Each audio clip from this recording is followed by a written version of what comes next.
पुण्यातील लोहगाव येथून लग्न समारंभासाठी महाडच्या दिशेने निघालेली एक खाजगी बस तामिनी घाटामध्ये हिचा भीषण अपघात झालेला आहे। खरं तर तुम्ही माझ्या पाठीमागे पाहू शकता जे हा तो तीव्र उतार आहे, या तीव्र उतारावरून ही तामिनी घाटातून बस पुढे सरकत होती, मात्र चालकाचं नियंत्रण सुटल्यानं या ठिकाणी बसचा अपघात झाला। आणि ही बस ज्या बसचा अपघात झाला आहे ती दृश्य आपण समोर पाहू शकता, हीच ती बस आहे।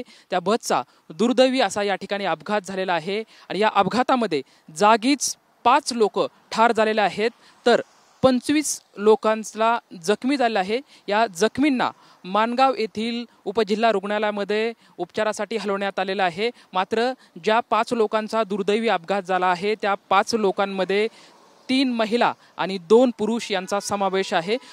पुण्यातून लोहगावच्या दिशेने महाडमध्ये असणाऱ्या बीरवाडी या गावासाठी लग्न समारंभासाठी या खाजगी बसमधून 40 प्रवासी प्रवास करत होते आणि या तामिनी घाटामध्ये आल्याच्या नंतर जे चालक आहेत त्यांचं गाडीवरचं नियंत्रण सुटलं आणि या तीव्र उतारावरून डायरेक्ट थेट जाऊन गाडी या दरडीला धडकली आणि धडकीच्या नंतर गाडीची पलटी झाली। खरं तर या पलटी झाल्याच्या नंतर यामध्ये दुर्दैवी अशा 5 लोकांचा मृत्यू या ठिकाणी झालेला आहे आणि 25 लोक याच्यामध्ये मृत्युमुखी पडलेले आहेत। भीषण असा अपघात या तामिनी घाटामध्ये झालेला आहे। तामिनी घाटामध्ये वळणावळणाची रस्ते असल्यामुळं सातत्यानेच या दुर्घटना घडत असतात आणि याच पॉइंटवरती सातत्याने अपघात झाला। कालही या ठिकाणी एक अपघात झालेला होता असं इथल्या सुरक्षा रक्षकांनी यांच्याकडून समजत आहे। मात्र आज जो सकाळी 9:30च्या दरम्यान जो काही अपघात झाला हा अति भीषण होता। या अपघातामध्ये 5 जणांचा मृत्यू झालेला आहे, 25 जण जखमी आहेत आणि या 25 जणांपैकी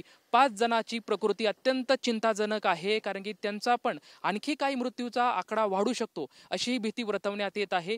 सध्या मानगाव येथील जिल्हा रुग्णालयामध्ये त्यांच्यावरती उपचार सुरू आहेत। सध्या आपण पाहू शकता की पाठीमागे जी बस आहे ती बस पलटी झालेली आहे, एक खाजगी बस होती आणि या खाजगी बसमध्ये हा अपघात झाला आहे, दुर्दैवी अपघात झालेला आहे।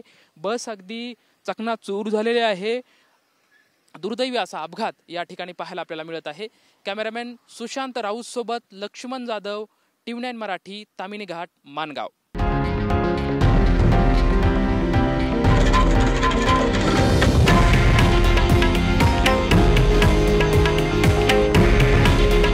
हे आहे देशातील नंबर 1 न्यूज नेटवर्क आणि आपण पाहत आहात TV9 मराठी।